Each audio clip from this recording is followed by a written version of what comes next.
খাদিজাতুল কুবরার বিবাহ হয়েছে, কিন্তু চারিত্রিকভাবে উনি পুত পবিত্রা ছিলেন। এই তাহেরা, এই উপাধি দুনিয়ার কোন নবী দেয় নাই, আমার আপনার নবী দেয় নাই, বরং ওই জাহেলিয়াতের সময়ের কাফেররাই ওই খাদিজাতুল কুবরার উপাধি দিয়েছিল তাহেরা, পুত পবিত্রা। ওনার সুনাম ছিল চারিত্রিক বিষয়ে। খাদিজাতুল কুবরা রাদিয়াল্লাহু তাআলা আনহা ব্যবসার জন্য একজন লোক নিয়োগ করবেন। তৎকালীন সময়ের ব্যবসার সিস্টেম ছিল, আরবের যেই জিনিসের চাহিদা যেই দেশে ছিল, ওই দেশে মাল জিনিস নিয়ে বিক্রয় করত। আবার ওই দেশের যেই সব জিনিসের চাহিদা আরবে আছে, সেইগুলা কিনা আইনা আরবে বিক্রয় করত।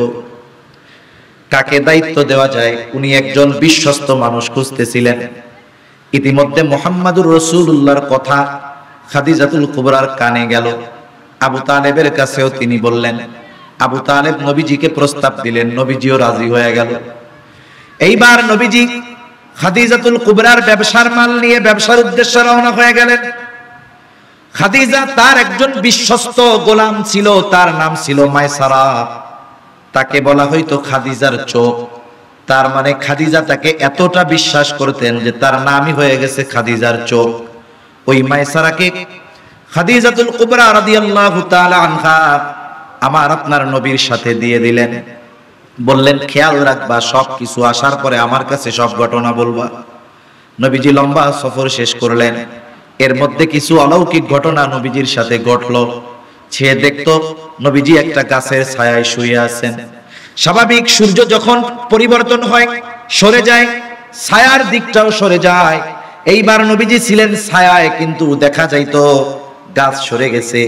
যখন এমন অবস্থা হয়ে যাইত, সূর্যের উপরে মেঘের আবরণ পড়ে যেত, নবীজি যতক্ষণ শুয়ে থাকতেন ওই মেঘটা ততক্ষণ সূর্যকে আড়াল দিয়ে নবীজির গায়ে ছায়া প্রদান করত। আবার কখনো দেখতেন গাছ ঝুঁকে নবীজিকে ছায়া প্রদান করতেছে। প্রতিমধ্যে একজন খ্রিস্টান পাদ্রী মায়সারাকে বলছে, এই ব্যক্তিকে বলে, উনি মুহাম্মদ, বাড়ি কোথায়, অমুক জায়গায়। বলতেছে এই লোক ভবিষ্যতে নবী হবে। এই ধরনের অনেক অলৌকিক কিছু সে পর্যবেক্ষণ করলো, দেখলো। নবীজি ব্যবসা করলেন, আবার কিছু মাল কিনে আরবে ফিরে আসলেন। ওই জায়গায় অনেক পরিমাণ প্রফিট হলো, লাভ হলো। মক্কায়ও অনেক পরিমাণ লাভ হলো। খাদিজাতুল কুবরা রাদিয়াল্লাহু তাআলা আনহার কাছে এসে যখন নবীজির সব বিষয়গুলো তার ওই গোলাম মায়সারা উপস্থাপন করলো, রাসূলুল্লাহ সাল্লাল্লাহু আলাইহি ওয়াসাল্লামের প্রতি খাদিজাতুল কুবরা রাদিয়াল্লাহু তাআলা আনহার অন্তরে একটা মহব্বত সৃষ্টি হয়ে গেল। খাদিজাতুল কুবরা রাদিয়াল্লাহু তাআলা আনহা দেখতে সুন্দর ছিলেন। অনেক বড় বড় বাদশা খাদিজাকে বিবাহের প্রস্তাব দিয়েছে, উনি বিবাহে রাজি হন নাই। উনি বলছেন, আমি আমরা বাকি জীবন এভাবে কাটায় দেব। স্বাভাবিক কি হয়, আপনার যাকে পছন্দ হবে আপনি তার কথা আপনার বন্ধু মহলে আলোচনা করবেন, এটাই স্বাভাবিক। খাদিজা রাদিয়াল্লাহু তাআলা আনহা নবীজির এই উত্তম আখলাকের কথা বান্ধবীদের মজলিসে বলাবলি করতেন। বান্ধবীরাও মজা করে বলতেছে, খাদিজা তুমি শুধু মুহাম্মাদের কথা বলতেছো, তোমার কি মুহাম্মাদকে পছন্দ হয় নাকি? বিবাহের প্রস্তাব দাও তাইলে। খাদিজা সম্ভ্রান্ত মহিলা ছিলেন, আত্মমর্যাদাশীলা ছিলেন। তিনি বলতেছে, শোনো, আমি যদি মুহাম্মাদকে প্রস্তাব দেই, সে একজন 25 বছরের যুবক, উত্তম আখলাকওয়ালা যুবক। সে যদি আমার প্রস্তাব ফিরিয়ে দেয়, আমি লজ্জা পাবো, লজ্জিত হব। এইবার বান্ধবী বলতেছে, তোমার পক্ষ থেকে যদি অনুমতি থাকে আমি মুহাম্মাদের কাছে বিষয়টা তুলে ধরি, তবে তোমার নাম আমি বলবো না। বলে, হ্যাঁ ঠিক আছে। এইবার ওই বান্ধবী আমার আপনার নবীর কাছে গিয়ে বলতেছে, মুহাম্মদ বয়স তো হয়ে গেল, বিবাহ শাদী কি করা লাগবে না? বলে, হ্যাঁ লাগবে, কিন্তু কিভাবে আমি বিবাহ করে খরচ চালাবো, আমার তো অ্যাবিলিটি নাই। এইবার ওই মেয়েটা বলে, তোমাকে যদি এমন কেউ বিবাহ করতে রাজি হয় যে তোমার সব খরচ চালায় দিবে, তুমি তার ব্যাপারে কি বলো? নবীজি বলতেছে, যেহেতু আমার চাচা আবু তালেব আছে, সুতরাং তিনি যেটা সিদ্ধান্ত নেবেন সেটাই হবে, তার সাথে পরামর্শ করো। আবু তালেবের সাথে এই ব্যাপারে পরামর্শ হলো, প্রস্তাব দেওয়া হলো। লম্বা ঘটনা আছে। খাদিজাতুল কুবরার বাবা এই বিবাহে রাজি ছিলেন না। সর্বশেষ কথা হলো, রাসূল আকরাম সাল্লাল্লাহু আলাইহি ওয়াসাল্লামকে খাদিজার পক্ষ থেকেই মূলত প্রস্তাব দেওয়া হয়েছে। আবু তালেব এই বিবাহের খুতবা প্রদান করলেন। রাসূলুল্লাহ সাল্লাল্লাহু আলাইহি ওয়াসাল্লামের সাথে খাদিজাতুল কুবরার বিবাহ হয়ে গেল। বিবাহের রজনীতে খাদিজাতুল কুবরা রাদিয়াল্লাহু তাআলা আনহা বলতেছে, মুহাম্মদ, এতদিন আপনি আমার ব্যবসার সহকারী ছিলেন, আজকে থেকে আমি আপনার অধীনস্থ, আপনি আমার স্বামী, আমি আপনার স্ত্রী। শুনে নেন, যেহেতু আমি আপনার, সুতরাং আমার যত সম্পদ আছে আজকে আমি আপনাকে সব সম্পদের মালিক বানায়া দিলাম। মুফাসসিরিনে কেরাম বলেন, এই ঘটনার আলোকেও আল্লাহ তাআলা আয়াত নাযিল করেছেন অনেক পরে। পবিত্র কোরআনুল কারীমের অন্যতম একটি প্রসিদ্ধ সূরা সূরাতুদ দুহা। এই দুহা সূরার মধ্যে আল্লাহ তাআলা নবীজিকে তিনটি নিয়ামতের কথা বলেছেন। লম্বা ঘটনা আছে এই সূরার, যেহেতু আমি ওইটা বলি নাই ওইদিকে যাব না। তিনটা নিয়ামতের মধ্যে একটা নিয়ামতের কথা আল্লাহ তাআলা বলেন। তিনটা নিয়ামত কি? আল্লাহ তাআলা বলেন, আলাম ইয়াজিদিকা ইয়াতীমান ফাআওয়া ওয়া ওয়াজাদাকা দাল্লান ফাহাদা ওয়া ওয়াজাদাকা আইলান ফাআগনা। আল্লাহ রাব্বুল আলামিন বলেন, আলাম ইয়াজিদিকা ইয়াতীমান ফাআওয়া।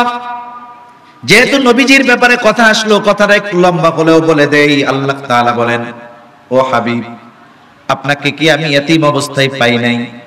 ইয়াতীম অবস্থায় পাওয়ার পরে আমি কি আপনার জন্য লালন পালনের ব্যবস্থা করি নাই? কারণ নবীজির ইতিহাস যদি কেউ পড়ে থাকেন, সাধারণত ইয়াতীম হওয়ার কারণে মানুষ অবহেলার শিকার হয়। অনেক জায়গায় যদি এমন হয় যে মুরব্বী দাদা এখনো বেঁচে আছে, ছেলে তার স্ত্রী সন্তান সম্ভবা, হঠাৎ করে বাচ্চা পেটে থাকা অবস্থায় ছেলেটা মারা গেল, দাদা দাদি কত খুশি ছিল যে আমার পোলার একটা পোলা হবে, আমরা দাদা হব, আমি দাদি হব। কিন্তু ওই মুহূর্তে যদি ছেলেটা মারা যায়, ওই পরিবারে দাদা দাদির আনন্দ থাকে না, বরং অনেক সময় চিন্তায় কপালটা ঘুচায়া যায়। এখন চিন্তা করে, এখন যদি একটা ছেলে দুনিয়ায় আসে, আমার ছেলে তো দুনিয়ায় নাই, এরা খাওয়াবে কে, পড়াবো কে? একটা বিরক্তি ভাব চলে আসে, ঠিক কিনা বলেন? কারণ নবীজি ইয়াতীম অবস্থায় দুনিয়ায় আসছেন। ইয়াতীম অবস্থায় যখন বর্তমান সময়ে কেউ দুনিয়ায় আসে, দাদা দাদির কপালে চিন্তার বাস, চাচাদের কপালে চিন্তার বাস চলে আসে। কিন্তু ইতিহাস বলে, আমার আপনার নবী ইয়াতীম হয়ে দুনিয়ায় এসেছেন। আবু তালেব, আব্দুল মুত্তালিব সন্তান আব্দুল্লাহ দুনিয়ায় নাই, ইয়াতীম সন্তান দুনিয়ায় আসতেছে, এই জন্য কোনো চিন্তা করেন নাই। বরং ঐতিহাসিকেরা লিখে, আব্দুল মুত্তালিবের 10টা সন্তান হওয়ায় আব্দুল মুত্তালিব যত খুশি হয়েছে, তার চাইতে আমার আপনার নবী দুনিয়ায় আসার কারণে আব্দুল মুত্তালিব আরো বহুগুণ বেশি খুশি হয়ে গেছে। ইয়াতীম হওয়ার কারণে তাকে অবহেলার শিকার হতে হয় নাই, বরং নবীজি ইয়াতীম হলেও তার প্রতি আল্লাহ তাআলা সকল মানুষ এবং আত্মীয় স্বজনের সহানুভূতিশীলতা, মহব্বত আল্লাহ বাড়ায় দিয়েছে। এজন্য আল্লাহ বলেন, ইয়াতীম অবস্থায় পাওয়ার পরে আপনার জন্য কি উত্তম লালন পালনের ব্যবস্থা আমি করি নাই? এরপরে আল্লাহ তাআলা বলেন, ওয়া ওয়াজাদাকা দাল্লান ফাহাদা। আপনি সঠিক পথ চিনতেন না, আমি আল্লাহ আপনাকে কি সঠিক পথ চিনায়া দেই নাই? দল্লুন শব্দটা দুইটা অর্থে ব্যবহৃত হয় সাধারণত। একটা হলো পথ চেনার পরেও, জানার পরেও না ওই পথে না চলা, এটা হলো গোমরাহ। আর একটা হলো দল শব্দের অর্থ হলো না জানা, মানে ওই পথটা আমি চিনি না। এখন ওই অপরিচিত পথ কেউ যদি আমাকে চিনিয়ে দেয়, এটা আমার জন্য নেয়ামত। আল্লাহর নবীকে আল্লাহ তাআলা বলতেছেন, যেই পথে আপনাকে চলতে হবে ওই পথ আপনি চিনতেন না, আমি আল্লাহ তাআলা আপনাকে ওই পথ নিজ দায়িত্বে পরিচালিত করে চিনিয়ে দিয়েছি। এরপরে বলতেছে, ওয়াজাদাকা আইলান ফাআগনা। আপনার কিছুই ছিল না, আপনি নিঃস্ব ছিলেন, আপনার সম্পদ ছিল না, আমি আল্লাহ তাআলা কি আপনাকে সম্পদওয়ালা বানায় দেই নাই? এখন বলেন, খাদিজার সাথে বিবাহ হলো, খাদিজা নিজে স্বেচ্ছায় সজ্ঞানে বলতেছে, যেহেতু আমি আপনার অধীনস্থ, সুতরাং এখন থেকে আমার সব সম্পদের মালিক আপনি। আপনি যেভাবে চান সেভাবে সম্পদগুলোর ব্যবহার আপনি করতে পারবেন। এখন বলেন, কাফেররা অপবাদ দেয় যে নবীজি সম্পদের লোভে খাদিজাকে বিবাহ করেছে, কিন্তু ইতিহাস কি বলে? খাদিজা নিজের থেকে নবীকে বিবাহের প্রস্তাব দিয়েছে, ঠিক কি না কও? দ্বিতীয় অপবাদ যেটা নবীর ব্যাপারে তারা দিয়ে থাকে, তারা বলে আল্লাহ রাসূল সাল্লাল্লাহু আলাইহি ওয়াসাল্লাম একেবারে আয়েশা সিদ্দিকা রাদিয়াল্লাহু তাআলা আনহার বিবাহ করছে, একেবারে ছোট ছিল এই জন্য তাই বাল্য বিবাহ করছে। আমি বলি খাটাসের দল, তোমরা যাদের পূজা করো, এদেশের ওই নাস্তিক গুলো মুহাম্মদুর রাসূলুল্লাহকে ভালো লাগে না, কিন্তু রবীন্দ্রনাথের পূজা করতে ওদের মজা লাগে, ঠিক কিনা বলেন? রবীন্দ্রনাথ বিয়ে করেছে কয় বছর বয়সে? তার স্ত্রীর বয়স ছিল 10 বছর না 11 বছর। বঙ্কিমচন্দ্র বিবাহ করছে, স্ত্রীর বয়স 8 বছর না 6 বছর। ঈশ্বরচন্দ্র বিদ্যাসাগর বিবাহ করছে, স্ত্রীর বয়স 8 বছর। এইগুলা তোমাদের চোখে পড়ে না। আর মুহাম্মদুর রাসূলুল্লাহ সাল্লাল্লাহু আলাইহি ওয়াসাল্লাম কেন বিবাহ করেছেন? নবীজি বলেন যে খাদিজা যদি বেঁচে থাকতো, খাদিজার উপস্থিতিতে আমি অন্য কাউকে স্ত্রী হিসাবে কখনোই গ্রহণ করতাম না। নবীজি নিজ ইচ্ছায় বিবাহ করেন নাই, আরশে আজিমের মালিকের পক্ষ থেকে এই বিবাহের বন্দোবস্ত করা হয়েছে। সুবহানাল্লাহ। নবী স্বপ্ন দেখেছেন এই বিবাহের ব্যাপারে, আর নবীদের স্বপ্ন ওহী। নবীজি বিবাহ করেছেন, 9 বছরে ঘরে তুলে নিয়েছেন।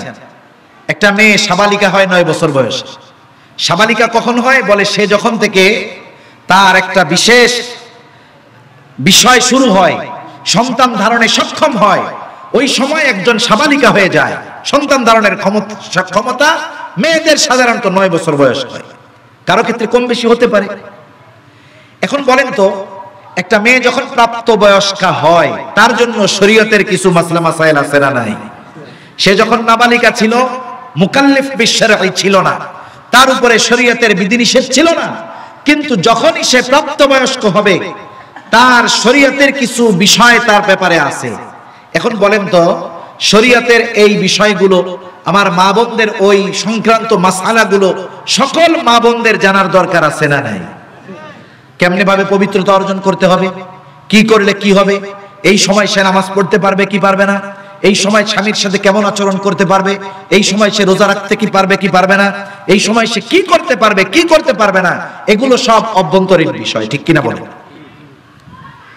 রাসূলুল্লাহ সাল্লাল্লাহু আলাইহি ওয়াসাল্লাম ওনার ঘরে আয়েশা সিদ্দিকা রাদিয়াল্লাহু তাআলা আনহা স্ত্রী হিসাবে আসা, এটা উম্মতের প্রত্যেকটা নারীর জন্য বড় রহমতের হিসাব। কেন?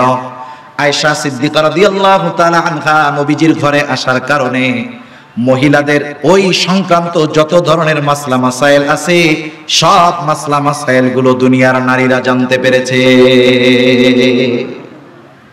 এজন্য দেখবেন সবচাইতে বেশি হাদিস বর্ণনাকারী সাহাবীর নাম হলো, জানেন আপনারা? জানেন কে? হযরত আবু হুরায়রা রাদিয়াল্লাহু তাআলা আনহু। সবচাইতে বেশি হাদিস তিনি বর্ণনা করেছেন। যদিও ইসলাম গ্রহণ করেছেন অনেক পরে, কিন্তু পরবর্তী সময় যতটুকু পাইছেন নবীজির সাথে সাথে থাকছেন, এই কারণে সবচাইতে বেশি হাদিস বর্ণনা করতে পারছেন বাহিরে। এর পরপরই সবচাইতে বেশি হাদিস বর্ণনা করেছেন আয়েশা সিদ্দিকা রাদিয়াল্লাহু তাআলা আনহা। নবীজির বাহিরের চরিত্র আপনি পুরুষ সাহাবীদের থেকে পাবেন, কিন্তু নবীজি ঘরের মধ্যে কেমন ছিলেন, এই হাদিসগুলো আপনি পাবেন আয়েশা সিদ্দিকা রাদিয়াল্লাহু তাআলা আনহা সহ নবীজির যেই সমস্ত সহধর্মিণী ওই সময় বেঁচে ছিলেন তাদের থেকে, ঠিক কিনা বলেন? নবীজির ঘরের চরিত্র কেমন ছিল জানার দরকার আছে না নাই? এগুলো জানছেন কার থেকে? বলে আয়েশা সিদ্দিকা রাদিয়াল্লাহু তাআলা আনহার থেকে। মহিলারা অসুস্থ হলে কি করবে, নবীজি আয়েশাকে জানিয়ে দিয়েছেন, আয়েশা গোটা উম্মতের নারীদেরকে জানিয়ে দিয়েছেন যে এই সময় তোমরা এগুলো করবা। শুধু তাই না, হযরত আয়েশা সিদ্দিকা রাদিয়াল্লাহু তাআলা আনহাকে কেন্দ্র করে আল্লাহ তাআলা 3টা হুকুম নাজিল করেছেন। কয়টা হুকুম? জোরে বলেন কয়টা? মহিলারা কি, মা বোনরা কি শুনতেছে? আচ্ছা, মাশাআল্লাহ। আয়েশা এমন একজন মহিলা, এমন একজন নারী, যখন আব্দুল্লাহ ইবনে উবাই সহ কাফেররা আমার আপনার নবীজিকে, মুনাফিকরা নবীজির সহধর্মিণী আয়েশা সিদ্দিকা রাদিয়াল্লাহু তাআলা আনহাকে অপবাদ দেওয়ার অপচেষ্টা করলো, ইফকের ঘটনা, লম্বা ঘটনা। রাসূলুল্লাহ সাল্লাল্লাহু আলাইহি ওয়াসাল্লাম ওই সময় 1 মাস পর্যন্ত বিষয়টা নিউট্রাল ছিল, কোনো সমাধান আসতেছে না। সবাই হতাশ হয়ে গেল, আয়েশাও প্রচন্ড অসুস্থ হয়ে গেল। দুনিয়ার মানুষ সবাই কেমন যেন আয়েশার বিপক্ষে চলে গেল। ওই মুহূর্তে আল্লাহ রাব্বুল আলামিন ওহী নাজিল করে আয়েশার পুত পবিত্রতার ঘোষণা জানায়া দিলেন। হযরত আয়েশার পবিত্রতার এই ঘটনা, ওনাকে যে ব্যাপারে অপবাদ দেওয়া হয়েছে এই বিষয় থেকে যে উনি সম্পূর্ণ মুক্ত, এই ঘোষণা স্বয়ং আল্লাহ তাআলা দিয়েছেন। ওনার উত্তম চরিত্রের সাক্ষ্য দিয়েছেন কে? জোরে বলেন না কে? আল্লাহ দিয়েছেন। আয়েশা সিদ্দিকা রাদিয়াল্লাহু তাআলা আনহাকে কেন্দ্র করে তিনটা বিধান নাজিল হয়েছে। এক নম্বর বিধান হলো তায়াম্মুমের বিধান। যখন মানুষ অসুস্থ হয়ে যায়, পানি গ্রহণে অক্ষম হয়ে যায়, অথবা এমন জায়গায় যায় ওযু করার মতো পানি নেই, গোসল করার মতো পানি নেই, কি করবে? কোন মাধ্যমে তারা পবিত্রতা অর্জন করবে? প্রচন্ড শীত, বৃদ্ধ মানুষ, পানি ব্যবহার করলে অ্যাজমার কষ্ট আছে, শ্বাসকষ্ট আছে, অসুস্থ হয়ে যেতে পারে, জীবন নাশের আশঙ্কা আছে। এই লোকটার তো পবিত্র হয়ে নামাজ পড়ার দরকার, গরম পানির ব্যবস্থা নাই, কি করবে? আল্লাহ তাআলা কোরআনুল কারীমের মধ্যে আয়েশা সিদ্দিকা রাদিয়াল্লাহু তাআলা আনহার একটা ঘটনাকে কেন্দ্র করে এই উম্মতের জন্য তায়াম্মুমের বিধান নাজিল করে দিলেন। পানি ব্যবহারে অক্ষম হলে মাটির দ্বারা পবিত্রতা অর্জন করবে। আর এটা আয়েশা সিদ্দিকা রাদিয়াল্লাহু তাআলা আনহুর একটা ঘটনাকে কেন্দ্র করে আল্লাহ তাআলা এই বিধান নাজিল করেছে। দ্বিতীয়ত, কাউকে যদি অপবাদ দেওয়া হয়, অপবাদ বুঝেননি? একটা হলো গীবত আর একটা হলো অপবাদ। গীবত হলো আপনার মধ্যে একটা দোষ আছে, আপনার অ্যাবসেন্সে, আপনার অনুপস্থিতিতে ওই দোষের চর্চা যদি আমরা করি, এটা হবে গীবত। তবে আপনার মধ্যে একটা দোষ আছে, এই দোষটা দূর করা যায় কেমনে? মনে করেন ইনি সমাজের একজন অধিপতি, সমাজের একজন নেতা, ওনার কাছে আমি আলোচনা করতেছি যে চাচা অমুকের তো এই দোষগুলো আছে, তাকে একটু সংশোধন করার দরকার। এক্ষেত্রে এটা গীবত হবে না, কারণ এটা করা হলো কেন? বলে ওই ব্যক্তির সংশোধনের জন্য। কিন্তু শুধু মজা নেওয়ার জন্য আর শুধু আলোচনার মজমা জমানোর জন্য যদি কারো দোষ ত্রুটি বর্ণনা করা হয়, আল্লাহ তাআলা কোরআনুল কারীমের মধ্যে বলেন এটা গীবত, আর এটা মৃত ভাইয়ের গোশত খাওয়ার মতো। নাউযুবিল্লাহ বলেন। আল্লাহ তাআলা কোরআনুল কারীমে গীবত করতে মানা করেছেন। আল্লাহ তাআলা বলেন আইয়ুহিব্বু আহাদুকুম আন ইয়াকুলা লাহমা আখিহি মাইতান ফাকারিহতুমু। তোমরা কি তোমাদের মৃত ভাইয়ের গোশত খাওয়া পছন্দ করো না? এটা তোমরা অপছন্দ করো। তার মানে এক ব্যক্তির ভিতরে কোনো দোষ আছে, তার অনুপস্থিতিতে, তার সংশোধনের জন্য নয়, তার পরিশুদ্ধতার জন্য নয়, শুধুমাত্র মজা নেওয়ার জন্য যদি তার দোষ ত্রুটি বর্ণনা করা হয়, কোরআনুল কারীমে আল্লাহ তাআলা জানায় দেন এটা মৃত ভাইয়ের গোশত খাওয়ার মতো হয়। এটা হলো গীবত। আর অপবাদ কাকে বলে? যেই দোষটা তার মধ্যে নাই সেই দোষে তাকে দোষারোপ করা। কথা বুঝতেছেন? মনে করেন আপনার মধ্যে একটা দোষ নাই, আমরা আলোচনা করতেছি অমুকে এরকম রে, খুব খারাপ, উল্টাপাল্টা করে, এত খারাপের খারাপ, মিথ্যা কথা কয়, অথচ এই মিথ্যা কথা বলার বদ অভ্যাস আপনার মধ্যে নেই। এটা হলো অপবাদ। কথা বুঝতে পারছেন? অপবাদ এটা জঘন্য গুনাহ। অপবাদের শাস্তি কি? যদি ইসলামী শরীয়ত থাকতো, অপবাদের জন্য একেবারে 80টা বেতের বাড়ি মারা হতো। অপবাদের জন্য কয়টা বেতের বাড়ি? 80টা বেতের বাড়ি মারা হতো। এই মুনাফিকেরা আয়েশা সিদ্দিকা রাদিয়াল্লাহু তাআলা আনহাকে অপবাদ দিয়েছে। অপবাদের শাস্তি কি হবে? আল্লাহ তাআলা সূরা নূরের মধ্যে অপবাদের ব্যাপারে আল্লাহ তাআলা ওহী নাজিল করে এর শাস্তির বিধান আল্লাহ জানিয়ে দিয়েছেন। এরপরে তৃতীয় বিধান হলো ব্যভিচার, জিনা করলে কি শাস্তি হবে? আয়েশা সিদ্দিকা রাদিয়াল্লাহু তাআলা আনহাকে জিনার অপবাদ মুনাফিকেরা দিয়েছে, শাস্তি কি হবে অপবাদের তাও আল্লাহ জানায়া দিলেন। সাথে সাথে আল্লাহ তাআলা এটাও জানায়া দিলেন বাস্তবেই যদি কেউ জিনায় লিপ্ত হয়, ব্যভিচারে লিপ্ত হয়, তাদের জন্য কোন ধরনের শাস্তি প্রদান করা হবে। এই তিনটা বিধান আল্লাহ তাআলা আয়েশা সিদ্দিকা রাদিয়াল্লাহু তাআলা আনহাকে কেন্দ্র করে নাজিল করেছে। তাহলে নবীজি নিজের খায়েশাত বশত আয়েশা সিদ্দিকাকে বিবাহ করেন নাই, বরং বিবাহ করার নির্দেশ দিয়েছেন কে? আরে জোরে বলেন না কে? আল্লাহ তাআলা নির্দেশ দিয়েছে। এবং এটা উম্মতের জন্য রহমত, আমাদের মা বোনদের জন্য রহমত।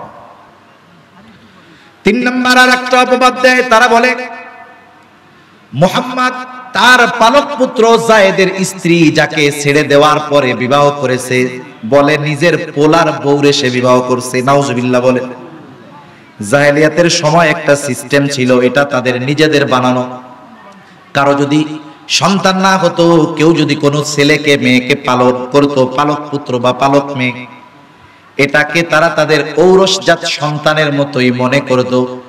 তার মানে নিজের স্ত্রীর গর্ভে সন্তানের ব্যাপারে হুকুম যেমন, পালক পুত্রের ব্যাপারেও তারা এমনটাই হুকুম মনে করত। কিন্তু ইসলাম এই কুসংস্কারকে ভেঙে দিল। রাসূল আকরাম সাল্লাল্লাহু আলাইহি ওয়াসাল্লাম হযরত যায়েদের সাথে যখন ওনার ফুফাতো বোনের বিবাহ ছিল, যখন দুইজনের মধ্যে বনাবনি হয় না, আল্লাহর রাসূল অনেক চেষ্টা করেছেন, কিন্তু যখন বনাবনি হলো না, ছাড়াছাড়ি হয়ে গেল, আল্লাহ সুবহানাহু ওয়া তাআলা আমার আপনার নবীজিকে বিবাহের নির্দেশ দান করলেন। নবীজিও ইতস্ত বোধ করতেছিলেন, হায়রে সমাজের মধ্যে এই বিষয়টা প্রচলিত আছে, এখন যদি আমি এই যায়েদের স্ত্রীকে বিবাহ করি, তাহলে কাফেররা বলা শুরু করবে, দেখো মুহাম্মদ পোলার বউরে বিবাহ করেছে।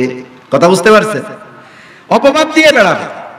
আমাদের এলাকায়, আপনারা তো চিনবেন না তাই বলি, আমাদের এলাকায় এক লোক খুব ভালো মানুষ, তার ছেলেও বড় আলেম, উনিও খুব ভালো মানুষ। আচ্ছা ঠিক আছে, লোকটা খুব ভালো মানুষ।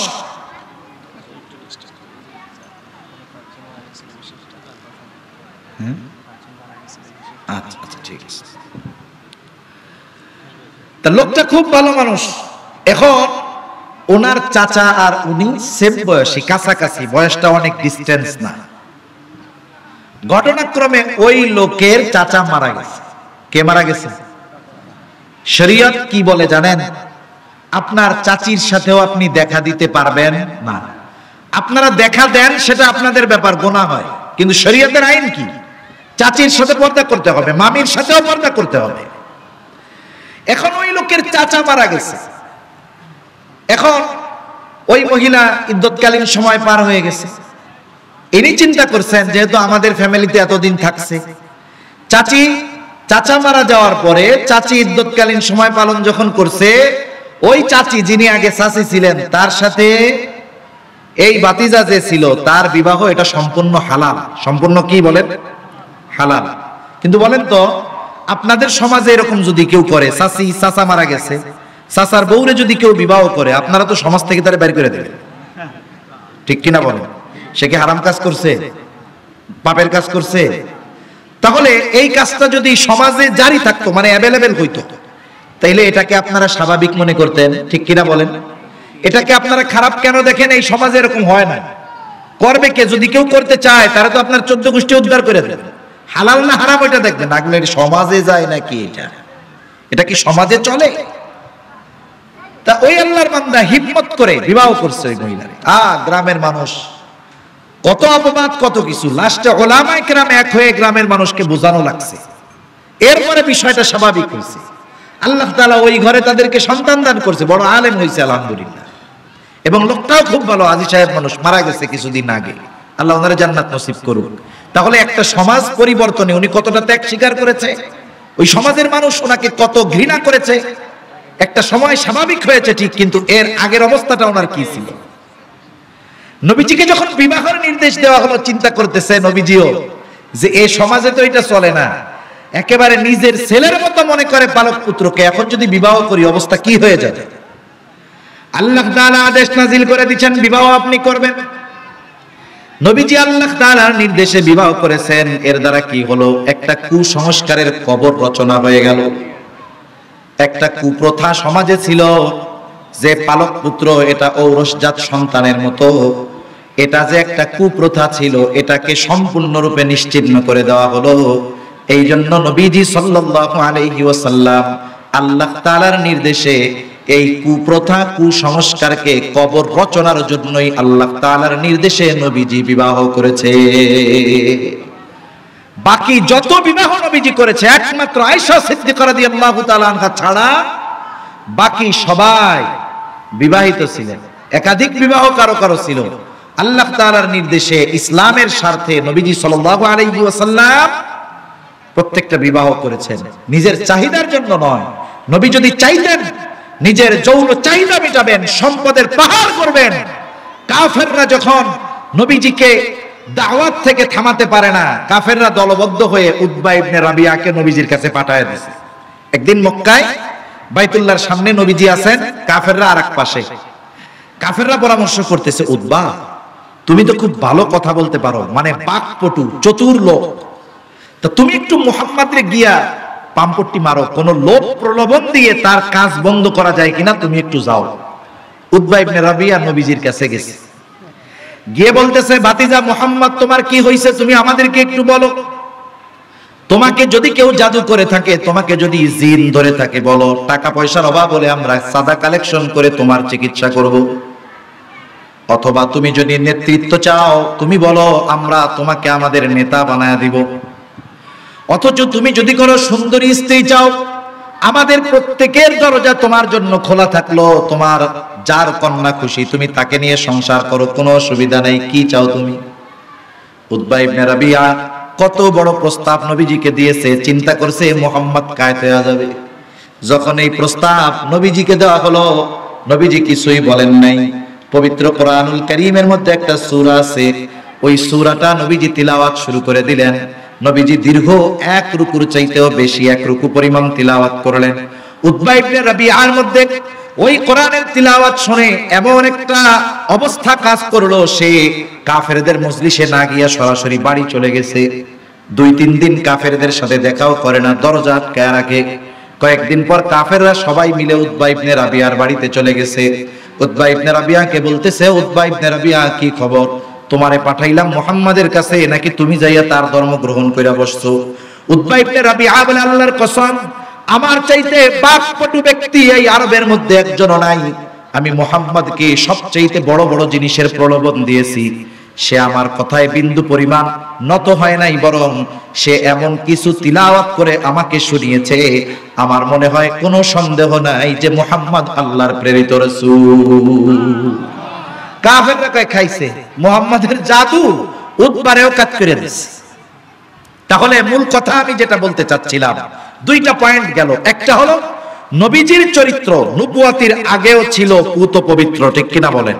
2 নাম্বার, নবীজির চরিত্রের ব্যাপারে কাফেররা যত ধরনের অপবাদ দিয়েছে এগুলো সব বানোয়াট, মিথ্যা এবং এগুলো ভ্রান্ত। এগুলো শুধু শুধু ইসলামকে, আমার আপনার নবীজিকে হেয় প্রতিপন্ন করার উদ্দেশ্যেই ওরা এই কাজগুলো করেছে, ঠিক কিনা বলেন। এখন আসেন, নবীজির চরিত্র নবুয়তির আগেও যেমন পরেও তেমন, তবে নবীজির চরিত্র অনুসরণের নির্দেশ আল্লাহ তাআলা নবুয়তির আগে দেন নাই, কিন্তু নবুয়তির পরে নবীর উম্মতদের জন্য নবীর চরিত্র গ্রহণ করা ফরজ। নবীর আদর্শ গ্রহণ করা কি বলেন? ফরজ। আপনি আমি যদি নবীর আদর্শ গ্রহণ না করি, তাহলে কিয়ামতে নবীজির সুপারিশ পাওয়া আমাদের জন্য কঠিন। এখন প্রশ্ন হলো, কেন নবীজির চরিত্র অনুসরণ করবেন? জবাব হলো, নবীজির চরিত্র হলো এমন চরিত্র যেই চরিত্রের মধ্যে কোনো ত্রুটি নাই। কোনো কি নাই বলেন? কোনো ত্রুটি নাই। সব দিক দিয়েই নবীজি অলরাউন্ডার, সব দিক দিয়েই নবীজির চরিত্র সর্বোত্তম। নবীজির চরিত্র কেমন? কাফেররা তো নবীজির চারিত্রিক সত্যায়ন করেছে, শুধু তাই না, আল্লাহ তাআলা কোরআনুল কারীমের মধ্যে নবীর চরিত্রের সত্যায়ন করেছেন। আপনাদের এলাকার সবচাইতে বড় বুজুর্গ, সবচাইতে বড় আলেম, উনি পাসপোর্ট করতে যাবেন অথবা কোনো সরকারি কাজ করতে যাবেন, ওনার নাগরিক সনদ লাগবে, চেয়ারম্যানের প্রত্যয়ন পত্র লাগবে, চেয়ারম্যানের সুপারিশ লাগবে। দেখা যাবে এমনও সময় গেছে, এলাকার সবচাইতে বড় বুজুর্গ চেয়ারম্যানের কাছে নিজের চারিত্রিক সনদ আনতে গেছে, গিয়ে দেখা গেল ওই চেয়ারম্যান ধর্ষণের অভিযোগে জেলখানার মধ্যে আটক আছে, ঠিক কিনা বলে? কে দেওয়া হয় নাই। আমার আপনার নবীর আগে যত নবী এসেছে সব নবী উত্তম চরিত্রওয়ালা, কিন্তু আমার আপনার নবী শুধু উত্তম চরিত্রওয়ালা নয়, আমার আপনার নবী নিজের চরিত্রের ব্যাপারে বলেন, ইন্নামা বুইসতু লিউতাম্মিমা মাকারিমাল আখলাক। নবীজি বলেন, আমাকে উত্তম চরিত্রে পরিপূর্ণতা প্রদানার্থে প্রেরণ করা হয়েছে। অতীতের সব নবী উত্তম চরিত্রওয়ালা, আর আমার আপনার নবী উত্তম চরিত্রে পরিপূর্ণতা দান করে দেওয়ালা। সুবহানাল্লাহ বলেন। নবীজিকে এই জন্য আল্লাহ পাঠিয়েছেন। এজন্য রাসূল আকরাম সাল্লাল্লাহু আলাইহি ওয়াসাল্লামের চরিত্র অনুসরণ করার দরকার। আল্লাহ তাআলা কোরআনুল কারীমের মধ্যে সেই কথাও বলেন, লাকাদ জাআকুম, আল্লাহ তাআলা বলেন লাকাদ কানা লাকুম ফি রাসূলিল্লাহি উসওয়াতুন হাসানাহ। আল্লাহ তাআলা বলেন তোমাদের জন্য রাসূলের জীবন আদর্শের মধ্যে রয়েছে উত্তম আদর্শ।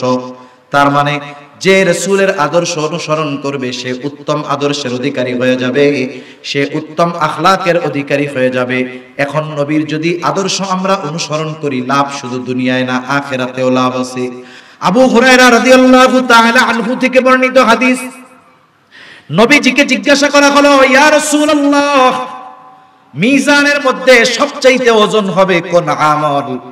মনে রাখতে হবে আমল ওজন দেওয়া হবে। এই জন্য আমল কত বড় তাও দেখা হবে না, আমল কত এটাও গণনা করা হবে না, ওজন দেওয়া হবে। নবীজি এই প্রশ্নের জবাবে নামাজের কথা বলেন নাই, রোজার কথা বলেন নাই, হজের কথা বলেন নাই, যাকাতের কথা বলেন নাই। নবীজি বললেন মিজানের মধ্যে সবচাইতে ওজন হবে ওই আমল যেটার নাম হলো উত্তম চরিত্র, উত্তম আখলাক। এটা মিজানের মধ্যে সবচাইতে ওজন হবে, এর চাইতে অন্য কোন আমল ওজনদার হবে না। সুবহানাল্লাহ বলেন। এখন আসেন, নবীজির চরিত্র তো এক মহাসাগর। এক অল্প সময়ের মধ্যে নবীজির চরিত্রের সব দিক আমার আপনার সামনে তুলে ধরা, আলোচনা করা এটা অসম্ভবের মতো ব্যাপার। এখন নবীজির চারিত্রিক বিষয় থেকে কয়েকটা বিষয়কে আমরা সামনে আনব, দুই তিনটা বিষয় আমরা আমলের চেষ্টা করব। কারা কারা তৈরি আছে আদুজা করেন? লিল্লাহি তাকবীর, লিল্লাহি তাকবীর। মাশাআল্লাহ, আপনার অল্প সময় 12টার মধ্যে আমি শেষ করে দেব ইনশাআল্লাহ। উত্তম চরিত্রের কয়েকটা দিক আমরা জানব। এই যে এত জুলুম, অত্যাচার, অবিচার কেন হলো? মনে রাখবেন আমাদের মধ্যে যেই ত্রুটি ঢুকবে শাসকের মধ্যেও সেই ত্রুটি চলে আসবে। আমাদের মধ্যে যেই ত্রুটি ঢুকবে সেটা শাসকের মধ্যেও চলে আসবে। কোরআনুল কারীমে আল্লাহ তাআলা দুইটা গুণের কথা বিশেষ করে উল্লেখ করেছেন। এর মধ্যে অন্যতম একটি গুণ হলো আমানতদারিতা, আর একটা হলো ইনসাফ, ন্যায় বিচার। আমানতদারিতা আর ন্যায় বিচার নবীজির চারিত্রিক সৌন্দর্যের অন্যতম দুটি দিক, আমানতদারিতা এবং হলো ন্যায় বিচার। আমানতদারিতা কি? আমি যেই দায়িত্ব নিব এটা আমানত। আমার কাছে কেউ সম্পদ রাখলে আমানত। রাষ্ট্রের প্রধান যিনি, রাষ্ট্রীয় যে যেই দায়িত্বে আছে এটা তার কাছে আমানত। ওয়ার্ডের যিনি মেম্বার, ওই এলাকার মানুষের আমানত তার কাছে আছে। চেয়ারম্যান যিনি, ওই ইউনিয়নের মানুষের আমানত তার কাছে আছে। প্রত্যেককে এই দায়িত্বগুলো যথাযথভাবে পালন করতে হবে। প্রত্যেক হকদারের হক যথাযথভাবে আদায় করতে হবে, ঠিক কিনা বলেন? এই আমানতের খেয়ানতকারী ঘরে ঘরে আছে না নাই? বনের সম্পদ মেরে খাওয়া আল্লাহর বান্দা সমাজে আছে না নাই? ক্ষমতা থাকলে প্রতিবেশীর জমি জোরপূর্বক দখল করার লোক সমাজে আছে না নাই? জমিতে আইল কুপাইয়া অন্যর জমি নিজের মধ্যে নিয়ে আসার বুজুর্গ আপনাদের এলাকায় তো নাই?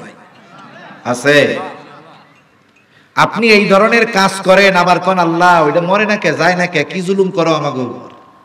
আপনিই তো বড় জালেম, আপনিই তো খেয়ানত করতেছেন, আপনিই তো বোনের সম্পদ খেয়ে ফেলতেছেন, আপনি তো ফুফুদের সম্পদ খেয়ে ফেলতেছেন। আপনার কাছে সম্পদ হেফাজত থাকার কথা ছিল, আপনি এটারে গনিমত মনে করে খেয়ে ফেলতেছেন। আপনি যেটা করেন আপনার শাসকরাই ওগুলোই করবে, ঠিক কিনা কও? এজন্য আমরা আমানতদার হব, কারো সম্পদ ভক্ষণ করব না। কারো হক যদি আমার আপনার কাছে থাকে আল্লাহর রাস্তে বুঝায় দেব। দুনিয়ায় হয়তো অন্যের সম্পদ একটু খেয়ে সম্পদের পাহাড় হবে, কিন্তু কিয়ামতের দিন এই সম্পদের কারণে জাহান্নামে যাওয়া লাগবে, সম্পদ কোনো কাজে আসবে। কিয়ামতের দিন কি হবে? আজকে আপনি সম্পদ নিয়ে অহংকার করেন, আপনার সন্তান লোকবল আছে অহংকার করেন, কিন্তু কিয়ামতের দিন কাজ হবে না। কিয়ামতের দিন নেক আমল লাগবে, ওই দিন সম্পদশালীর সম্পদ কাজে আসবে না। আল্লাহ তাআলা বলেন ইয়াউমা লা ইয়ানফাউ মালুন ওয়ালা বানুন, কোনো উপকারে আসবে না সম্পদ, সন্তান। যদি এই দুনিয়ায় আপনি ঠিক না হয়ে যান তাহলে কিয়ামতে ধরা পড়বে। হাদিসের মধ্যে আসছে নবীজি বলেন কিয়ামতের দিন সবচেয়ে নিঃস্ব হবে ওই ব্যক্তি, মানুষের হক যে নষ্ট করেছে, মানুষের সম্পদ ভক্ষণ করেছে তথা বান্দার হক নষ্ট করেছে। পাহাড় পরিমাণ নেকি নিয়েও যদি ওঠে, 1000 বছর হায়াত পাইয়াও যদি রাত্রে তাহাজ্জুদ আদায় করে থাকতো, রূপপুর পরমাণু বিদ্যুৎ কেন্দ্রের 50,000 কোটি টাকা মায়ের হবে না। কারণ এই জায়গার প্রত্যেকটা পয়সার মধ্যে বাংলাদেশের 17 কোটি মানুষের হক রয়েছে। এজন্য মনে রাখতে হবে, নবীজি বলেন পাহাড় পরিমাণ নেকি নিয়ে উঠবে, তার কোনো ইবাদতের অভাব ছিল না, কিন্তু মানুষের হক নষ্ট করত। আল্লাহর কাছে মানুষেরা তার ব্যাপারে অভিযোগ দায়ের করবে, সে তার নেকি দিয়ে দিয়ে হক আদায় করতে থাকবে। এক সময় নেকি শেষ, মানুষের গুনাহ নিয়ে হক আদায় করবে। নবীজি বলেন ওই লোকটা পাহাড় পরিমাণ নেকের মালিক ছিল, কিন্তু মানুষের হক নষ্ট করার কারণে পাহাড় পরিমাণ গুনার মালিক হয়ে যাবে। তার কোনো আমলের অভাব ছিল না। নবীজি বলেন কিয়ামতের দিন ওই লোকটার চাইতে নিঃস্ব আর কেউ হবে না। এজন্য আমরা সর্বক্ষেত্রে আমানতদার হব। আমার কাছে কেউ যদি পায়, দুনিয়ায় চোখ অনন্তকালের জন্য বন্ধ হওয়ার আগে এই চেষ্টা করব যেন আমার কাছে কেউ কোনো পাওনা না থাকে। আমি যদি কোনো দায়িত্বশীল হই, সেটা আমাকে রাষ্ট্রের দায়িত্ব দিতে পারে, জনপ্রতিনিধি বানাতে পারে, এমপি হতে পারি, বিচারক হতে পারি, পুলিশ হতে পারি, সে যাই হই না কেন আমি আমার দায়িত্ব পালন করব, কারণ দায়িত্বগুলাও কি আমানত। কি বলেন? আমানত। 2 নম্বর, ইনসাফ, ন্যায় বিচার, ন্যায় পরায়ণতা দরকার। রাষ্ট্রীয় পর্যায়ে ন্যায় পরায়ণতা কোথায় পাবেন? অনেক ক্ষেত্রে তো ঘরের মধ্যেই বেইনসাফি করা হয়, ঠিক কিনা বলেন? বাবা মেয়ের সাথে বেইনসাফি করে, অনেক সময় বাবা 2 ছেলে 1 ছেলের সাথে বেইনসাফি করে। করে কি করে না? করে। অনেক বাবা আছে সম্পদ বিয়া মারা যাওয়ার আগে মেয়েরে বিবাহ শাদী দিয়া পোলার নামে বেশি লিখে দেয়, কারণ মরার পরে তো ভাগ হইলে ছেলে এতটা পাবে না। এই যে লিখে দিল, সন্তানের হক নষ্ট করেছে, বেইনসাফি করেছে, ঠিক কিনা বলেন? এজন্য এই ধরনের পারিবারিক বেইনসাফি করবেন না। আবার এই সমাজে কত মানুষ আছে, একজন খালি গাদার কাটুনি কাটে, প্রবাসে থাকে, শহরে থাকে, প্রবাস থেকে পাঠায়, বাড়িতে বাপ ভাই যা আছে সব নিজের নামে সম্পদের পাহাড় করে, ওপাশ দিয়ে প্রবাসে যে সে বাড়িতে আইসা তার কবরের জায়গাও পায় না। এরকম ঘটনাও দেশে আছে না নাই? আমরা পারিবারিক বেইনসাফি করি, নিজের কন্যাদের সাথে বেইনসাফি করি, নিজের স্ত্রীর সাথে বেইনসাফি করি। এখন বলেন, যেখানে আমরা জালেম ঘরের মধ্যে, সেখানে রাষ্ট্রীয় পর্যায়ে কি ওমর ইবনে আব্দুল আজিজ আসবে? রাষ্ট্রীয় পর্যায়ে তো এরকম জালেম একজন আসবে। এজন্য আমাদের প্রত্যেকের ঘর থেকে পরিবর্তন শুরু করার দরকার, ঠিক কিনা বলেন? পরিবর্তন কেমনে হবে? পরিবর্তন এই যে রবিউল আউয়াল মাস চলতেছে, এই সময় আসলে আমরা নবীজির জীবনীর ব্যাপারে আলোচনা করি। আপনারা প্রত্যেকেই এই প্রচেষ্টাটা করবেন। নবীজির একটা জীবনী, সিরাত, জীবনী গ্রন্থ ঘরের মধ্যে রাখবেন। 150, 200, 300 টাকায় পাওয়া যায়, 1000 টাকাই লাগুক, একটা বই কিনেন। আপনি কি চান না, যারা বাবা আছেন তারা কি চান না আপনার সন্তানের চরিত্র উত্তম চরিত্র হোক? চান কি চান না? এরকম কোন চোররেও যদি বলি যে চোর রে, তুই তো সারা জীবন চুরি করে কাটাইনি, তুই কি চাস তোর পোলা চোর না, তোর পোলা ডাকাত হোক? ও বলবে আস্তাগফিরুল্লাহ ভাই, কি কর, আমি চুরি করি তাতে কি, আমি চাই আমার ছেলেটা ভালো হোক, ঠিক কিনা বলেন? কোন পিতা তার পেশা খারাপ হতে পারে, কিন্তু বাপ হিসাবে সে কখনো খারাপ হয় না, সে প্রত্যেকটা সন্তানের ভালো চায়।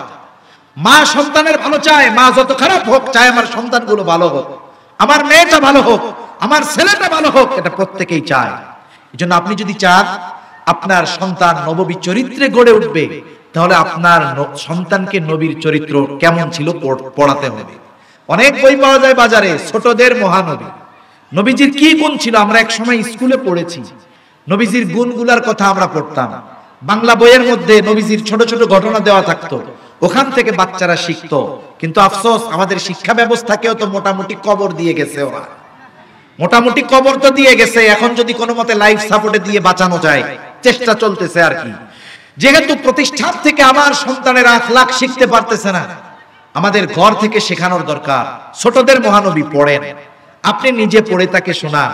ছোট বাচ্চা গল্প শুনতে চায়, আমার 3-4 বছর 5 বছরের বাচ্চা আছে, এখনো গল্প শুনতে চায়। আমরা কিসের গল্প শোনাই?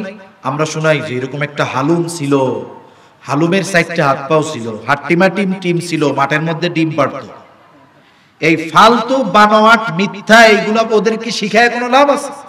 আপনি শেখান নবীজি কেমন ছিলেন, সাহাবায়ে কেরাম কেমন আচরণ করতো, গল্পে গল্পে শিখান। এরকম অনেক বই বাজারে পাওয়া যায়, একটু খোঁজ নিলে পাবেন। আপনি দৈনিক ছেলেকে এক একটা গল্প শোনান নবীজির জীবনী থেকে, দেখবেন এই শিশুকালের শিক্ষা হলো কাদার মতো। মাটির পাত্র বানায়, আমাদের এলাকায় বলে কুমার, আপনাদের দিকে কি বলে? মাটির পাত্র কত সুন্দরভাবে একটা চাকার উপরে বানায়। কুমার যতই অভিজ্ঞ হোক, শক্ত মাটি আইনা ওরে বলবেন এটারে দিয়ে আমার একটা গ্লাস বানায় দে, ও বানাইতে পারবে? কাদা যদি নরম থাকে, কত ডিজাইন করে সুন্দর মতো তার হাতের কৌশল প্রয়োগ করে একেবারে সুনিপুণ ভাবে সুন্দর ডিজাইনের গ্লাস, জগ, মগ, প্লেট বানায় দিবে। কেন পারবে? বলে ওর অভিজ্ঞতাও আছে, সাথে সাথে কাদাটাও নরম। ঠিক কিনা? শিশু বাচ্চারা কাদার মতো। আপনি যখনই এদেরকে ছোটকাল থেকে এভাবে গড়ে তুলবেন, দেখবেন বড় হওয়ার পরে আখলাকওয়ালা হবে। আর যদি না শিখান, কয়দিন পরে আপনি যখন বুড়া হবেন, বউ নিয়ে ঘরে থাকবে, আপনারে গোয়াল ঘরে পাঠায় দিবে। এ পরিণতি আমরা কি কেউ চাই? সেজন্য ঘরের মধ্যে নবীজির জীবনী পাঠের অভ্যাস করতে হবে। আপনি নিজে গল্প পড়ে পড়ে ছোটদেরকে শোনাবেন, নিজের ভাষায় বলবেন, গল্প আপনি পড়বেন, ছোটদেরকে তাদের ভাষায় আপনি বুঝায় গল্পগুলা শোনাবেন। তাহলে কি হবে? দেখবেন হৃদয়ের মধ্যে একটা পরিবর্তন আসবে ইনশাআল্লাহ। তো সম্মানিত সুধী, আলোচনা আমি আর লম্বা করব না। সর্বশেষ অনুরোধ এটাই যে প্রত্যেকটা ঘরে সিরাতের চর্চা হবে, নবীজির জীবনীর আলোচনা হবে, নবীজির ইতিহাস জানবো, নবীজির শিশুকাল সম্পর্কে জানবো। আপনার শিশুকে যদি আপনি ইনসাফ পরায়ণ চান, নবীজির শিশুকালের ঘটনা তাকে পড়াতে হবে। আপনি আপনার তরুণ যুবক ছেলেটাকে চান যে নবীজির মতো যৌবনকালে নবীজি যেমন ছিলেন সে সেরকম থাক, তাহলে আপনার সন্তানকে জানাতে হবে নবীজি যৌবনকালে কেমন সচ্চরিত্রওয়ালা ছিলেন, জানাতে হবে কি হবে না? আরে আপনি একজন ভালো স্বামী হইতে চান, নবীজি কি শুধু ওহী নাজিলই হইছে নবীর উপরে? নবীজি ঘর সংসার করেন নাই? কথা বলেন, নবীজি ঘর সংসার করছে তো? নবীজি কেমন ছিলেন? নবীজি স্ত্রীদের সাথে কেমন আচরণ করেছেন? উত্তম স্বামী হতে হলে জানতে হবে নবীজি কেমন আচরণ করেছে। আমাদের দেশের মানুষ তো খালি বউদের পিটাইতেই পারে, পিটানোতে এক্সপার্ট, কিন্তু কেউ স্ত্রীদের কাজে সহযোগিতা করে না। আপনি আমি কি চিন্তা করি, আমাদের মানুষেরও মন মানসিকতা ছোট আছে। একজনের ওয়াইফ মনে করেন পর্দায় থাকতে চায়, সে কি করলো? বাহির থেকে পুকুর থেকে পানি নিয়ে দিল। মানুষজন দেখবে, কিরে পানি কারে দাও? সে যদি বলে আমার ওয়াইফ গোসল করবে অথবা এই কাজে লাগবে, ও বউর গোলামি করতেছ, কাম শেষ। ও তো লজ্জা শরমে পানি টানা বাদ দিয়ে দিবে। অথচ নবীজি কি করতেন? জিহাদের ময়দানে গেছেন নবী, জিহাদ থেকে ফিরে এসেছেন, মসজিদে নববীর মধ্যে বসা, পাশেই তো হুজরা জিজ্ঞাসা করতেছে আয়েশা রান্না হইছে? বলে ইয়া রাসূলুল্লাহ এখনো তরকারি হয় নাই, কাটা হয় নাই। নবীজি ঢুকলেন ঘরে, কাদের থেকে তলোয়ার নামাইলেন, নিজে হাতে তলোয়ার দিয়ে নবীজি আয়েশা সিদ্দিকা রাদিয়াল্লাহু তাআলা আনহাকে তরকারি কেটে দিয়েছেন। সুবহানাল্লাহ। কয়জন কেটে দেন? যারা পারেন তারা দেন, একটু থাল বাসন ধুইয়া দেন। এটা যদি করেন নিজেদেরকে ছোট মনে করেন, অথচ নবীজি এই কাজগুলো করছে। সুবহানাল্লাহ কোন? ঘরে নবীজি নিজের জুতা পর্যন্ত সেলাই করছেন, কাপড় নবীজি সেলাই করেছেন। এগুলো ছোট হওয়ার কোনো বিষয় নয়, এগুলো নববী আখলাক। আজকে সমাজের মধ্যে স্বামী স্ত্রীর মধ্যে হৃদ্রতা, মহব্বত, ভালোবাসা কেন নাই? বলে স্বামী আদর্শ স্বামী হইতে পারে নাই। ঠিক কিনা কোন? স্ত্রীকে মনে করে এটা আমার কাজের লোক। এটা কি মনে করে? কাজের লোক। কতজন বিবাহ করবে? জিজ্ঞাসা করা হয় বিবাহ কেন করবা? তাই বাড়িতে কাম কাজের লোক নাই, তো রান্না বান্নার লোক নাই, এই জন্য বিবাহ করবো। এই তুই যদি কাজ করানোর জন্যই বিয়া করতে হয়, কাজের লোক রাইখা দে, বিয়া করতে যাবি কেন? ঠিক কিনা বলেন? এজন্য আমরা আদর্শ স্বামী হব, আদর্শ পিতা হব। যদি চাই নবীজি পিতা হিসাবে কেমন ছিলেন আমাদের জানার দরকার আছে না নাই? সেজন্য নবীজির আখলাক যদি না ধরি, নিজেদের যদি পরিবর্তন না করি, কসম করলে কসম হানেস হবে না, কসমের কাফারা আশা করি দেওয়া লাগবে না। আমরা যদি পরিবর্তন না হই, বসে থাকেন, লোহা পিটাইলে কয় যেই সেই। লোহা পিটাইলে একটা আওয়াজ হয় না? একটু খেয়াল করে শুনবেন, কি কয় লোহা? যেই সেই, যেই সেই। আমরা যদি পরিবর্তন না হই, হয়তো ওই ক্ষমতার মসনদে চেহারার পরিবর্তন হবে, কিন্তু চরিত্রের পরিবর্তন হবে না। এজন্য আমাদের নবীজির আদর্শে আদর্শিত হওয়ার দরকার আছে না নাই? সেজন্য যুবকদেরকে অনুরোধ করব, একটা সমাজের যুবকরা যদি সচ্চরিত্রবান হয়ে যায়, যুবকরা যদি নামাজি হয়ে যায়, মসজিদমুখী হয়ে যায়, ওই সমাজ দ্বীনের পথে চলে, ওই সমাজ মসজিদমুখী হয়ে যায়। ঠিক কিনা বলেন? যুবকরা মাহফিলের আয়োজন করেছে, এটা যেটাকে কেন্দ্র করে হয়, যে উদ্দেশ্যে হয় আপনারা জানেন। আপনাদের এলাকায় একসাথে বজ্রপাতে 5 জন মারা গেছে। বর্ণনা আসছে যে ইমানদার বজ্রপাতে যদি মারা যায় শাহাদাতের দরওয়াজা নসিব হবে ইনশাআল্লাহ। আমরা দোয়া করি আল্লাহ তাআলা ওনাদেরকে শাহাদাতের মর্যাদা দান করুক, সকলে বলি আমিন। সাথে সাথে যুবকদেরকেও সাথে অনুরোধ থাকবে যে আপনারা মসজিদমুখী হন, আপনারা নামাজি হন, দেখবেন আপনাদের পরবর্তী জেনারেশন এমনিতেই নামাজি হয়ে যাবে। ঠিক কিনা বলেন?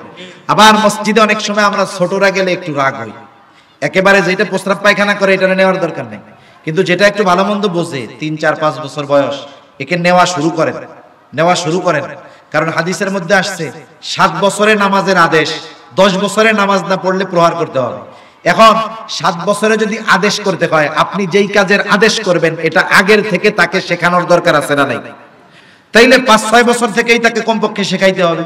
আপনি বাচ্চাদেরকে মসজিদে নেওয়ায় অভ্যস্ত করেন, আস্তে আস্তে অভ্যস্ত হয়ে যাবে।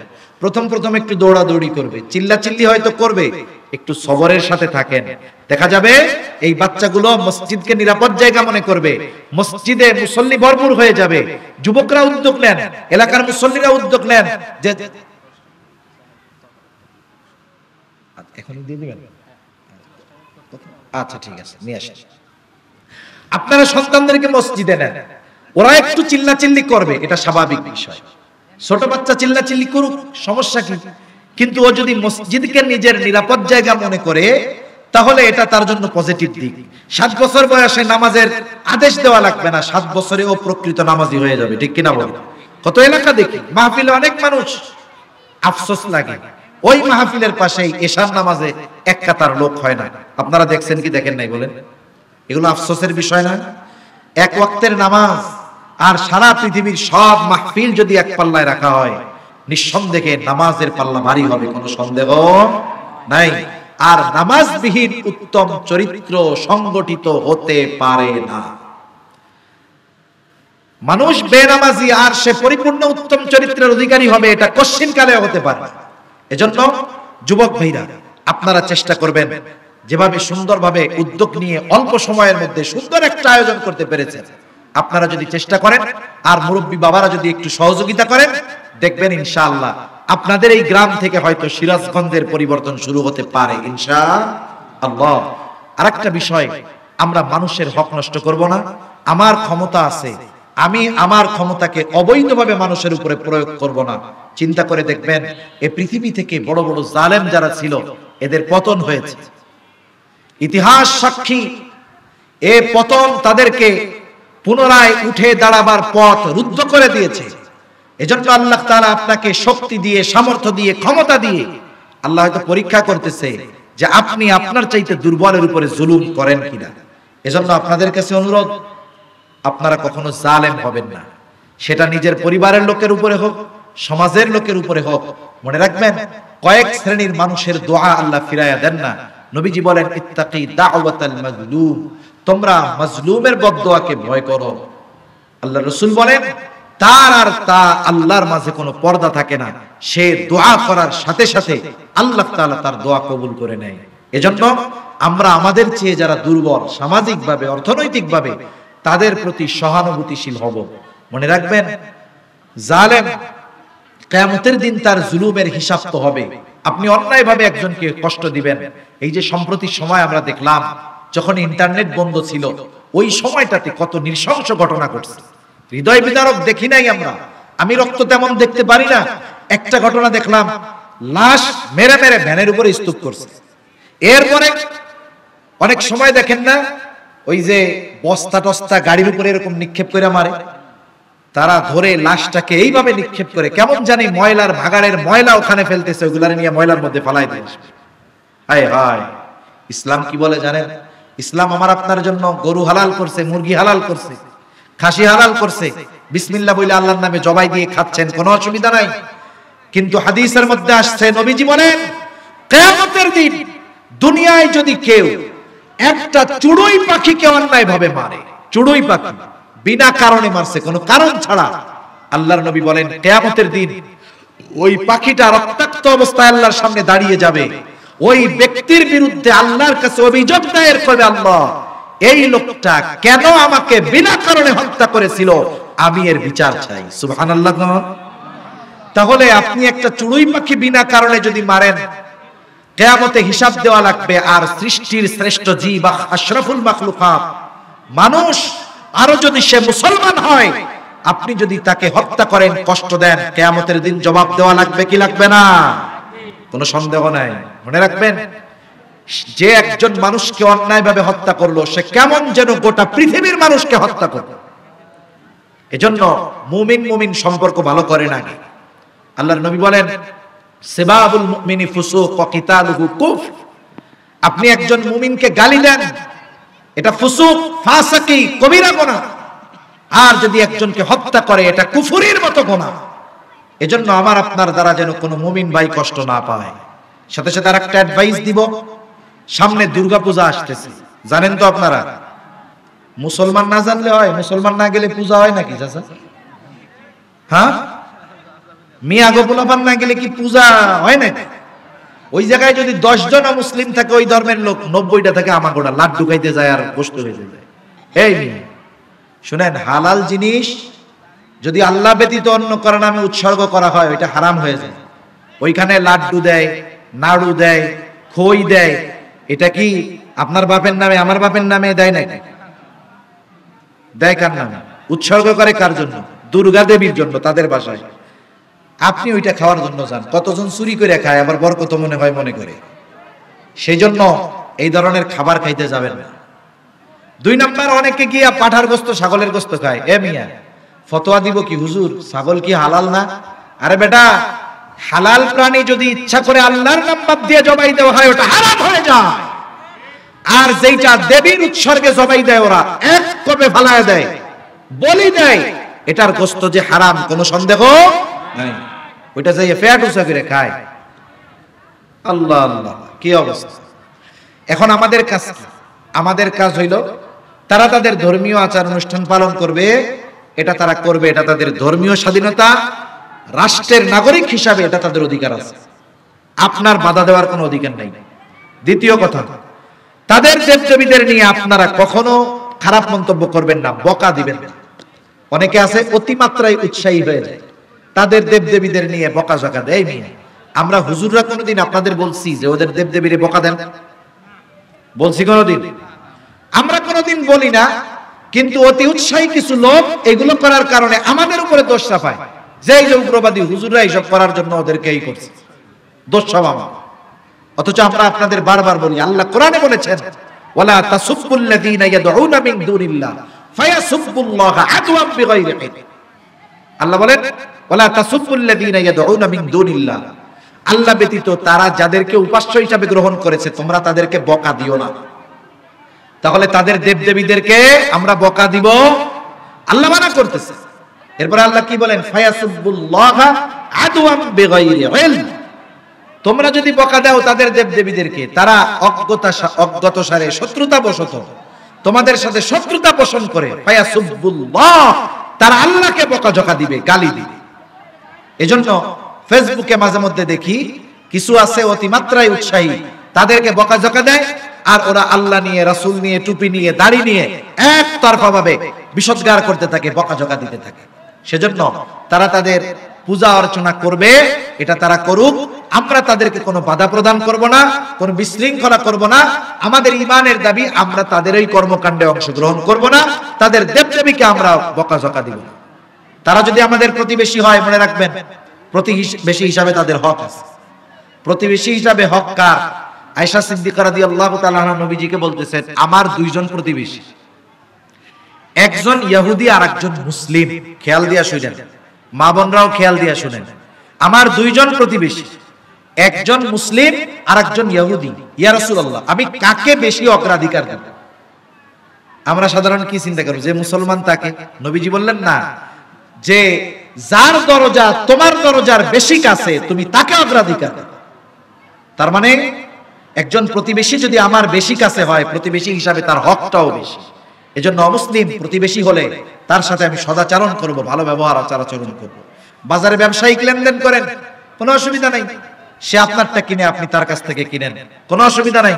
আমাদের সাথে তাদের সহ অবস্থান থাকবে, শান্তিপূর্ণ অবস্থান থাকবে, একত্রে আমরা বসবাস করব। কিন্তু ঈমানি যে বিষয়গুলো, এগুলোর বিষয়ে আমাদের খেয়াল রাখতে হবে। আপনি কেন চলে যান পূজায়? আপনি কি তাদেরকে কোনোদিন, আপনার বছরে 2 বার ঈদের নামাজ হয়, তা বন্ধুরে আইনা ঈদের নামাজ পড়াইতে পারছেন? আপনি পারেন নাই, কিন্তু আপনি তার পূজায় চলে যান। এই কাজগুলো ঠিক নয়। এজন্য নিজের আত্মমর্যাদা, ধর্মীয় আত্মমর্যাদা, গায়রাত, এটাকে ঠিক রাখতে হবে, ঠিক কিনা বলেন? এজন্য সাথে সাথে আমরা আরেকটা বিষয় খেয়াল রাখবো। বিশৃঙ্খলা সৃষ্টিকারীরা চাইবে যে জায়গায় জায়গায় বিশৃঙ্খলা সৃষ্টি হোক। এজন্য কোন ধরনের গুজব, বিশৃঙ্খলা সৃষ্টি করার মতো কোনো কাজ দেখলে আমরা স্থানীয় মুরব্বী যারা আছে তাদের সাথে এগুলো প্রতিহত করার চেষ্টা করব। ইনশাআল্লাহ করব তো, কারণ আমরা চাই মিলেমিশে সহ অবস্থানে সব ধরনের ধর্মের, সব বর্ণের, সব মতের মানুষ একসাথে বসবাস করুক। আর এই ধরনের সহ অবস্থান যদি নিরাপত্তার সাথে সুনিশ্চিত করতে হয়, নবীজি সাল্লাল্লাহু আলাইহি ওয়াসাল্লামের আদর্শ আমাদের গ্রহণ করতে হবে, কি হবে না বলেন? সেজন্য আপনাদের কাছে আবারও সেই অনুরোধ করব, প্রত্যেকটা ঘরে ঘরে নবীজির জীবনী কিনবেন, প্রত্যেকটা ঘরে ঘরে, এবং নিজেরা পড়বেন, সন্তানদেরকে দিয়ে পড়াবেন। আল্লাহ সুবহানাহু ওয়া তাআলা আমাদের সকলকে রাসূলুল্লাহ সাল্লাল্লাহু আলাইহি ওয়াসাল্লামের আখলাক পরিপূর্ণভাবে অনুসরণ করার তৌফিক দান করুক। সকলে বলি আমিন। আমার আগে ভাই সুন্নাতের বিষয়ে কিছু কথা বলেছে। নবীজির সুন্নাতগুলো আমরা অনুসরণের চেষ্টা করব। প্রত্যেকটা পদক্ষেপে সুন্নাত আছে, প্রত্যেকটা পদক্ষেপে কি আছে? সুন্নাত আছে। কয়েকটা সুন্নাতের আমল শুনি, এগুলো করার চেষ্টা করব। 2-1 জন আছেন নাকি এই জায়গায় 2-4-10 বছরে বাথরুমে যাওয়া লাগে না, এরকম কেউ আছেন? তাহলে তার একটি পুরস্কার দিই। পায়খানা প্রস্রাব করেন না, এরকম যদি কেউ থাকেন যে হুজুর এই যে আমার বয়স 30 বছর, আজ পর্যন্ত প্রস্রাবও করি নাই, পায়খানাও করি নাই, কেউ আছেন? আপনাকে গোটা জেলায় আছে। আপনি খান না খান, দৈনিক 2-1 বার এই কাম সারা লাগে, ঠিক কিনা কোন? এখন এই কাজেরও সুন্নাত আছে। আপনি এই কাজটা এমনিই করবেন, কিন্তু একটু সিস্টেম ফলো করে যদি করেন, এটা আপনার ইবাদত হবে। বাথরুমে ঢোকার আগে মাথা ঢাকবেন। কি ঢাকবেন? জবাব দেন, কি ঢাকবেন? গামছা দিয়া হোক, টুপি দিয়া হোক, মাথা ঢাইকা ঢুকবেন। বাথরুমে ঢোকার আগে দোয়া পড়বেন। মোটা মোটা সুন্নাতগুলা বলতেছি। ঢোকার আগে দোয়া পড়বেন। পুরো দোয়া মুখস্থ নাই। আল্লাহুম্মা ইন্নী আউযু বিকা মিনাল খুবুসি ওয়াল খাবিস মুখস্থ নাই। আপনি শুধু আউযু বিল্লাহ এইটুক পড়ে ঢুকে যান, হয়ে গেল। ঢোকার সময় বাম পাটা দিবেন। কোন পা দিবেন? বাম পা দিবেন। বাথরুমে ঢুকবেন, টিস্যু পেপার ব্যবহারে অভ্যস্ত হবেন। টিস্যু পেপার ব্যবহার করবেন, পানি দিয়ে পরিষ্কার হবেন, সাবান দিয়ে সুন্দর মতো হাত ধুয়ে ফেলবেন। এরপরে ডান পা দিয়ে বের হবেন। কোন পা দিয়ে? ডান পা দিয়ে বের হয়ে আবার দোয়া করবেন। যদি পুরা দোয়া না পারেন, গুফরানাক আলহামদুলিল্লাহিল্লাযী আযহাবা আন্নিল আদা ওয়া আফানি, পুরা দোয়া না পারলেন শুধু গুফরানাক এতটুকু পড়লেও হবে, হাদিসের মধ্যে আসছে। গেল। এইবার ওযু করবেন, পবিত্র হবেন। এই যে আপনি যদি সুন্নাত তরিকায় করেন, এই বাথরুম করাটাও আপনার ইবাদত হিসাবে আমলনামায় যোগ হবে। সুবহানাল্লাহ। প্রতিদিন খান না 3 বেলা? 3 বেলা খান তো?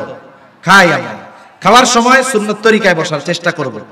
যদি সব সময় না পারি, প্রথমে একটু চেষ্টা করব, এরপরে বসবো। দস্তরখান বিছায়া খাবো। আপনি পলিথিন বিছাইতে পারেন, আপনার ডাইনিং টেবিলে খাইতে হয়, যদি খান জায়েজ আছে, অসুবিধা নেই। ওখানেও দস্তরখান বিছান, খানা পড়ে গেলে আপনি যেন উঠাইতে পারেন। অনেক সময় আমরা দস্তরখান বিছাই খানা পড়ে গেলে উঠানোর জন্য না, ওর মধ্যে ময়লা ফেলানোর জন্য। এটা করা যাবে। ওটা আপনি বিছায় খানা পড়লে উঠায় খাবেন। ডান দিক দিয়ে খানা শুরু করবেন, বিসমিল্লাহ বলে শুরু করবেন, খাবেন আর মাঝে মধ্যে আলহামদুলিল্লাহ বলবেন। খাওয়ার শেষে প্লেটটা ভালো মতো চাইটা বুইটা খাবেন, এরপরে আঙ্গুলগুলো চেটে খাবেন। এগুলো সব সায়েন্টিফিক উপকারিতা আছে। এই যে আমরা আঙ্গুল চেটে চেটে খাই, অনেকে বড় লোকই ভাব দেখাই আঙ্গুল চাইটা খাইলে কি কবে, দেখ প্লেটও চাইটা খাইতেছে, আঙ্গুলও চাইটা খাইতেছে, রাক্ষস। আরে মিয়া, হাতের মধ্যে এই যে রেখাগুলো আছে, ধার ধার না, এটা মরে গেলে তো এটা থাকে না, এটা চলে যায়। জিহ্বার মধ্যে ধার ধার আছে না? জিহ্বা তো সমান না, ধার ধার আছে। এই দুই